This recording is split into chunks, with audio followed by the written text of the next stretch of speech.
Well, here we are, aloha from the balcony. We're on the ship now, Saturday. And this is looking at downtown Honolulu in the harbor here. We somehow or another was in the right place at the right time. We walked in, there wasn't many people there, but we ended up being the very first in line to check in, because checking out the hotel and the cab ride was a whole lot quicker than we'd given it credit to be. And so we were in Group A and have gotten on here very quickly. It's a beautiful day here. It's in the 70s, a little bit of humidity, but it's a tropical island. What do you expect? We're near the airport. I just took a picture a moment ago of a very large 4-engine aircraft taking off, which is not quite, looked like a Delta tail. But I don't recall them having, it wasn't a 747, it looked more like a very large Airbus. So not quite sure what that was. So a nice view from the balcony. Ship out in the distance, and you can see the nice blue waters of the Pacific, where we'll be headed out into here a little bit later today.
practice. Usually about 10 to 15 coconuts to get the hang of it. I always say to them like this, it's the first time, if you're going to learn a coconut, never, ever, ever lean your body forward.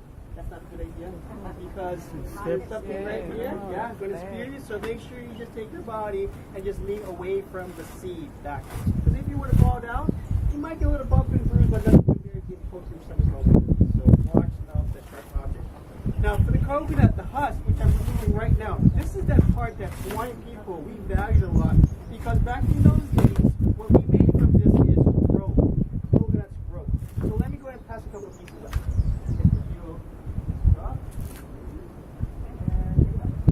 So of this fibrous material from the coconut, we would take this apart, fiber by fiber, pull it apart strand by strand, and start braiding like you're going to braid a hair. Eventually, when we braided this, it became really strong, enough so that we could tie up things. So this became our rope. Homes was constructed with this material. Canoes was built with this. Now for good reason, because if you ever use it for building a canoe back in those times, this will never rot.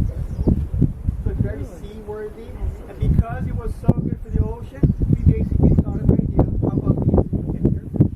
Because you don't know. The hook was a bone that we carved with a rock,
young coconut, it'll go right through like that with a screwdriver. It's a soft and undeveloped shell.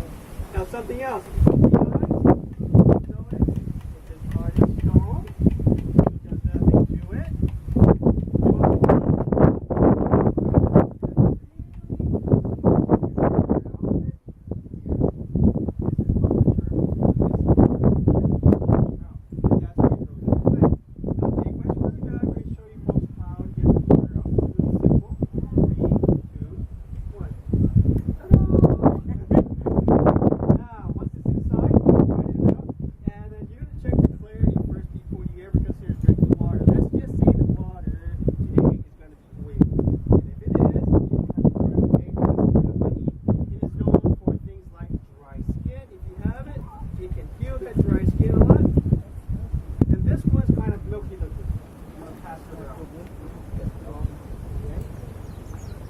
Look at it when it's shining on top, you see it's wavy film. That is the moving water that you can take and use for your skin if it's dry. If you need some moisturizer, put it on your skin. Now I use this all the time whenever it's oily water. I'll use this daily, folks, for anti-aging. I'm 92. Get it, just the water. Now, cracking the coconut, one of my favorite things to do, I'm going to do with the lava stone. Okay, you can do this with a hammer or something to weight on, something blunt object. What you want to remember first, though, is the eyes. So you see those two eyes, there's a light up in front and back. There's a seam. We call it the seam or ridge line, and just like the mouth of the coconut, get on top of it, it's going to crack itself. So watch, guys. Measure, find the center, hit it right there, and you get two pieces of the coconut. So I'm going to do it right now.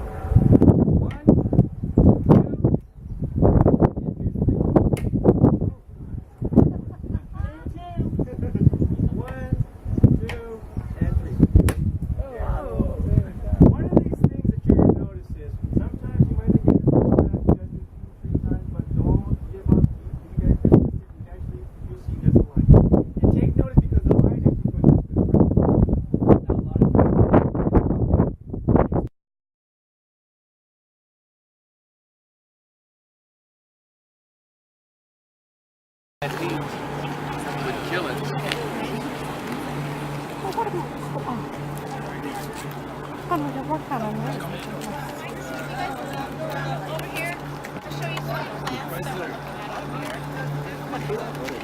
There's a new design designed by Louis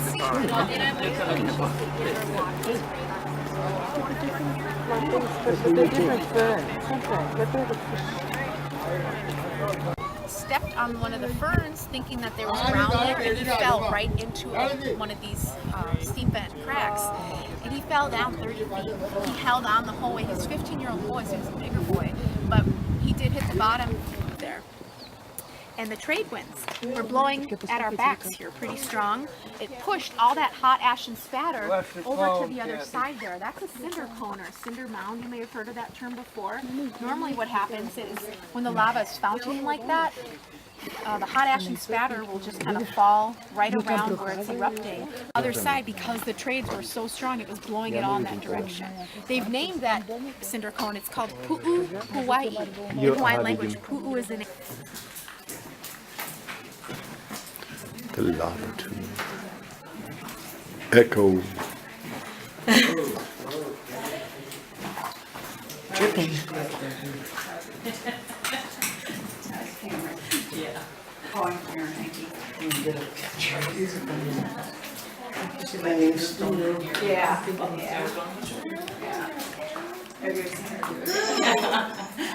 That's all right. I don't think I ever did the picture before this. Yeah. Good.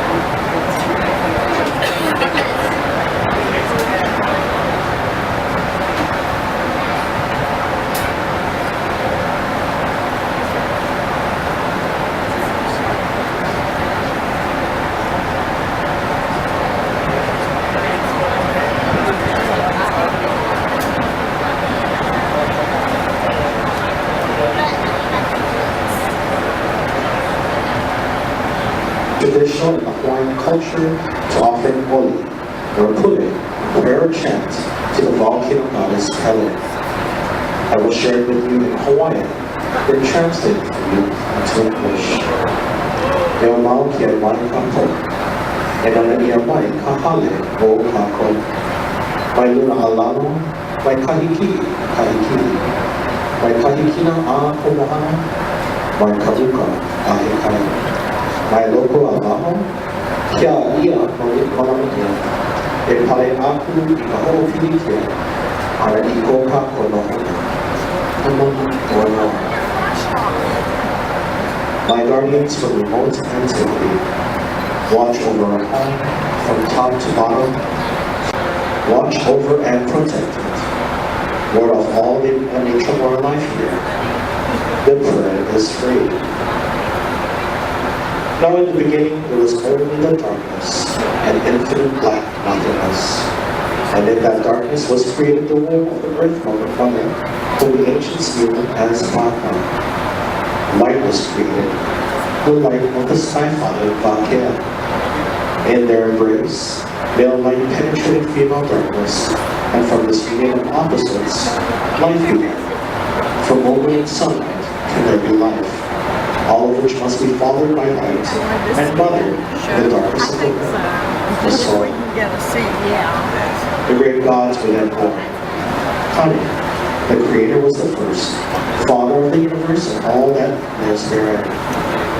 Kanaloa, god of the oceans, of the winds and storms. Ku, patron to the works of man. And Lono, patron of peace, agriculture, and healing. Pele was born of Hawaii. She first found the island of Kona and dug up the volcano. She breathed new life into it. As the island was reawakened, the fires were put out in a wave of water brought to her from her sister Nakmaka, the goddess of the oceans. The Maui was jealous of Hino's power of fire and followed her across the Pacific to douse her flames. Thus began the battle between sisters, the battle between fire and water.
Folks off, they're gonna really be watching it, right?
And she's calling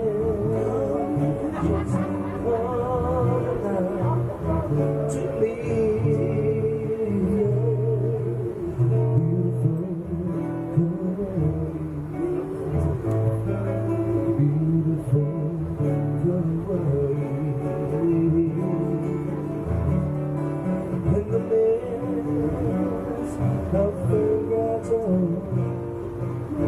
Mother Nature made her home. My love falls where lovers walk and roam. So I return to my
of our